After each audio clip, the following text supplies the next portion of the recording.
After playing golf for more than 25 years, becoming a +2 handicap mental golf coach, and going from this swing to this swing, I want to help you shoot lower scores fast. Today, I'm going to share 7 crucial lessons that I wish more golfers understood. When you learn these vital lessons and actually apply them to your game, there's no doubt in my mind you're going to break 80, play more consistently, and have a lot more fun. Lesson number 1 that I wish more golfers understood is that your handicap is not your average score. One of the biggest things I hear from so many golfers is, I'm just not playing to my handicap, or I haven't shot my handicap lately.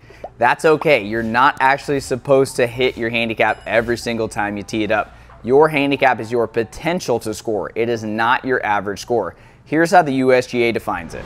Your handicap index is a portable number that represents your demonstrated golfing ability. It is based on your past scores relative to the difficulty of the course and tees played, as well as playing conditions during each one of those rounds. To calculate your handicap index, your 8 best scored differentials from your most recent 20 scores are averaged, and additional safeguards are included. So as you can see on the graph here, this kind of explains how the USGA does it. So I just wanted to include this first because way too many golfers have these unrealistic expectations for your game.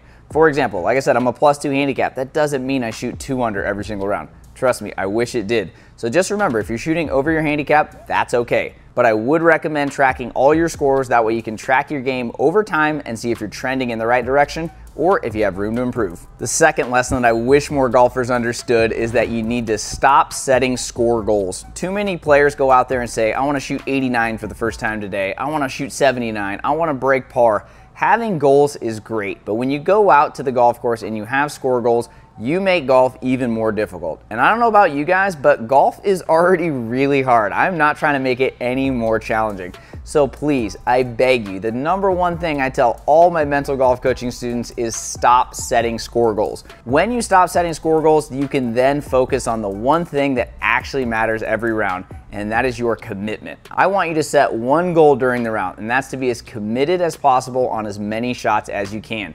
That, of course, comes in with your pre-shot routine. During your routine, you can analyze the lie, you can figure out the right distance you want to hit, the right club for the shot, you can check out the wind, any other weather conditions, and you're giving your mind a lot of clarity on the shot that you want to hit. Once you have that commitment level, then you can walk into the shot with confidence.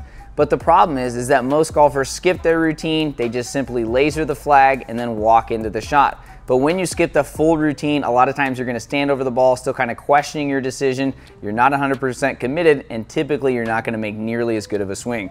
The third lesson that I wish more golfers understood is that you need to spend 8 seconds or less over the golf ball. Because as I mentioned in the last point, we got to have a good routine to really give our mind a clear picture of what we want to have happen. That's why it's so important to pick the right club, analyze the lie, and go through that full routine. Once you do that behind the golf ball, again, this is so key for full swing shots. We have to do our homework behind the ball. This is when we use our conscious mind to really get analytical. We're trying to figure out the right club, the right distance, the right target. Once you do that though, it's time to walk into the shot. But this is where the 8-second rule comes in. So this is based on the book Golf's 8-Second Secret, as well as an amazing study that was done on the European Tour. And they found that when you spend less time over the ball, you're gonna hit better shots. In fact, they found you're gonna hit more fairways, more greens, and make more putts. So spending less time over the golf ball actually will help your performance, as long as you're doing your homework behind it. So once again, imagine you say, hey, this is 8 iron, it's 150, I'm trying to hit it just to the left side of the green. You're very clear on it, it's a comfortable shot. You go in, you walk into your shot, you know you have your target picked out already, this is the right club. You take 1 to 2 looks at the target and go. When you do that, you're gonna hit better shots. You're not gonna let that doubt and fear creep in, which is one of the biggest mistakes that I made in my own career. When I had tough shots or when I was under pressure, I would think that when I spent more time over the ball, it meant that I cared and I really wanted it. But now that I understand all these studies and I've read books like Golf's 8-Second Secret, I understand that less time equals better performance. So make sure you're doing your homework behind the ball so that way you can walk into the shot with confidence and not linger. When you quit lingering, you're gonna improve your performance and speed up pace of play. The fourth lesson that I wish more golfers understood is that when we're on the course, let's play golf. Let's not play golf swing. The problem is that so many golfers are so mechanical out there. You're always thinking about all the YouTube videos, all the tips from your instructor, and you're not playing golf. But when I look at my best rounds, they are always when I'm just immersed in the moment. I'm immersed in my shot process. I am as committed as I can be to my routine. And honestly, I don't have a swing thought in the world. I am out there just playing golf, reacting to the targets, and having fun. Because here's the thing, when we play golf swing, we're getting too mechanical. And when we get too mechanical, we're using our conscious mind. And to play your best golf and get in the zone, that flow state that you're looking for, you need to go unconscious. And the only way to do that is when you're not consciously trying to control everything. Plus, when you have a lot of mechanical, technical thoughts, you're not gonna trust yourself and you're gonna be trying to guide it a lot more often than not. So listen, when the best players in the world win events, they always say things like, I was focused on my process, I was really committed to my targets. They're never saying things like, I was trying to take it more outside, I was focused more on pausing my swing at the top, I really wanted to get to my left side. They're not thinking about technical, mechanical swing thoughts. They're focused on playing golf. As Dr. Bob Rotella said, train your golf swing on the range so that you trust it on the course. So when you're at the simulator or when you're at the driving range, that's the time to tinker. That's the time to improve your grip, improve your takeaway, whatever you're working on. I'm all for it. But when we get to the golf course, let's just have one swing thought at most or one swing feel and go out and just play golf. There's no doubt in my mind you're gonna have more fun and probably play a lot better. So please stop playing golf swing and start playing golf. The fifth lesson that I wish more golfers understood is that the middle of the green is magic. The problem is way too many golfers start firing at flags. You hit a good drive, it's right in the middle of the fairway, now you think, I gotta get one back. I'm gonna fire at this flag. But the problem is we forget that golf is a game of misses and that we have a very wide shot pattern. Most people forget about shot dispersion because here's the thing, golf is more like a shotgun blast. You don't really know what is gonna happen. You're gonna hit some left, some right, some high, some low. It's not like a sniper who's hitting just one shot time and time again. We're not Tiger Woods. So that's why it's important to remember shot dispersion is real, even for the best players in the world. So that way, if you don't hit it as good, you maybe pull the iron or you hit too much of a fade with that approach shot, you're still probably gonna get on the green or at least on the fringe or a pretty easy chip. The problem is that when you aim at that flag and you get too aggressive with it, a lot of times you're gonna short side yourself and then you're gonna easily have more bogeys and sometimes doubles or even blow up holes.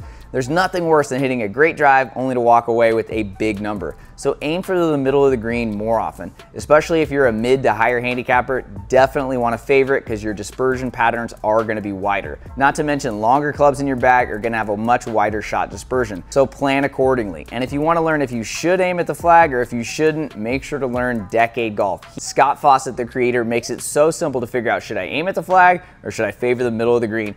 Following his formula and using statistics, he makes it easy to play wicked smart so that way you can make better decisions and hopefully shoot lower scores. The sixth lesson that I wish more golfers understood is that you gotta tee it forward sometimes to break through scoring plateaus and learn how to go low. The problem is most of us get stuck. We're playing the same tee boxes, hitting the same shots, hitting the same scores.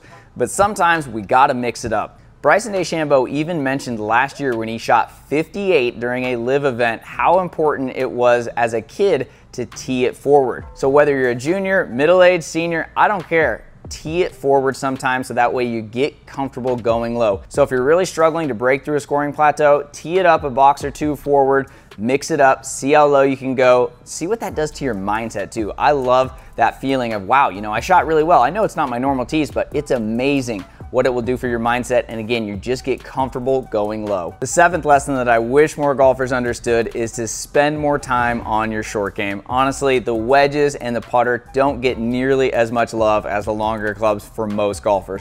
But when you really look at where most of your shots are coming from, it's inside 125 yards. That's why you want to spend more time at the range or simulator, getting your wedges dialed, having multiple distances, and then spending more time at the chipping and putting green. Because here's the thing, no matter how good you get, there are gonna be days when your swing is just off. It feels like nothing is there. But if you have a solid short game and you can get it up and down and you can scramble, you can save momentum and obviously a lot of shots, but momentum is the thing.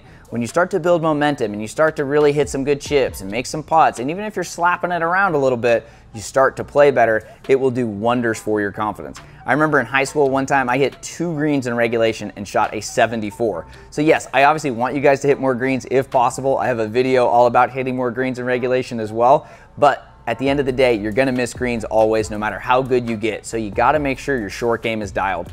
Plus, when you have a good wedge game, it's gonna help you take advantage of those par 5s and save shots every single round. So spend more time at the short game area. There's no doubt it'll have immediate impact on your game. These 7 lessons will have a huge impact on your ability if you stay consistent with them. Don't just watch this video and say, yeah, that makes sense, and then not apply them. If you follow all 7 of these, stay patient and have a good work ethic, there's no doubt in my mind you can break 80 and play a lot more consistently. If you want even more tips to improve your golf game fast, make sure to watch these 2 videos next.